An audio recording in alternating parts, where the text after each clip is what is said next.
છે એક Sir T hospital જે છે એમાં એક ઉપેન્દ્રસિંહ ગોયલ જે રહેવાસી આપના ખડકડીના છે, ખડકડી ગામ આપનો વર્તેજ પોલીસ સ્ટેશનને હદમાં આવે છે, એની સરટી હોસ્પિટલમાં છે. લગભગ બપોર પછી એની ડેથ થઈ ગઈ. એના સિવાય સરટી અને સાથે સાથે શહેરના લગભગ 2-3 હોસ્પિટલમાં બીજા બપોરથી લઈને અત્યાર સુધીમાં લગભગ 6 લોકો જેવા બીજા લોકો પણ એડમિટ થયા છે. આ લોકોની જે હાલ તબિયત જે છે એની સારવાર ચાલે છે.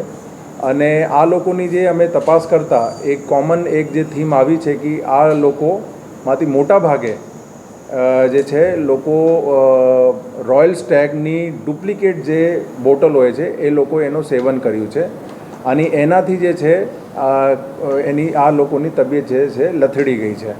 તો એમાં કીધું એક અત્યાર સુધીમાં ડેથ છે અને બીજા લગભગ 5 થી 6 લોકો જે છે અલગ અલગ હોસ્પિટલમાં અત્યારે સારવાર હેઠળ છે. આ લોકોની જ્યારે અમને અમુકની જે ભાનમાં હતી જેને પૂછપરછ કરી અને ઓવરઓલ જે અમારી ટેકનિકલ અને હ્યુમન સોર્સના આધારે અમે પછી અમારી LCB SOG અને સ્થાનિક પોલીસનો અલગ અલગ ટીમો લગાડીને જે આ પર્ટિક્યુલર રોયલ સ્ટેગની જે ડુપ્લિકેટ બોટલ જે અલગ અલગ જગ્યા જે એને વેચ્યું છે આ બૂટલેગરને અમે ઉપાડવાના સ્ટાર્ટ કર્યું અને અત્યાર સુધીમાં લગભગ 4 જેવા બૂટલેગર જે છે એ એમાં ડિટેન થઈ ગયા છે. એને આગળની કાયદેસર કાર્યવાહી પણ ચાલે છે. અને આ લોકોથી જે છે ઘણા બધા જે આ એનો મટીરિયલ જે છે આ જે રોયલ સ્ટેગના જે બોટલો છે એ પણ જે છે રિકવર થયા છે. અને જે બીજા બૂટલેગરોને જેને આપ્યું છે અને એનો પકડવાની પણ પ્રયાસ ચાલુ છે અને એનાથી પણ જે છે રિકવરી કરવાની સ્ટાર્ટ ચાલુ છે. સાથે સાથે અમે બીજી એક પ્રયાસ એવું પણ કર્યું છે કે એ લોકોએ જે છૂટક જેને પણ વેચ્યું હોય આ બોટલ અને અમે ટ્રેસ કરીને ભલે એની અત્યારે અમુકની તબિયત સારી પણ છે તો પણ અમે એકવાર સારવાર જે છે નિષ્ણાંત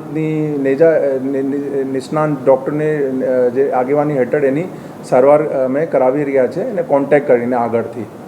અને સાથે સાથે જે છે એક એની બધું સાયન્ટિફિક તપાસ માટે અમે FSLને પણ કોન્ટેક્ટ કર્યું છે. FSL પણ જે છે જે બધું બાયોલોજિકલ અને જે પ્રોહિબિશનના બધા સેમ્પલ લઈને અને તાત્કાલિક જે છે FSLના પણ એની અમે તપાસ કરાવશું. અને બીજા એનો મોટા ભાગે જે ઇન્ફ્લુઅન્સ છે એ વર્તેજ પોલીસ સ્ટેશન અને અમુક વિસ્તારો સિટીના છે એમાં. અને મોટા ભાગે મારા બધાને અનુરોધ છે કે આ ખાસ કરીને લોકો જે સેવન કરે છે રોયલ સ્ટેગ એ અત્યારે જે અમારે જે ધ્યાન ઉપર છે એમાં ઘણા બધા ડુપ્લિકેટ છે અને એમાં એના કારણે આ બધાની જે તબિયત લથડી છે. તો મારા બધાને આગ્રહ છે કે એને અવોઇડ કરે અને કોઈ પણ એની માહિતી હોય લોકલ પોલીસને કોન્ટેક્ટ કરીને એને કોનાથી એ બધું આપ્યું છે એ અમે આપે તો એના પર અમે વધુ તપાસ કરશું.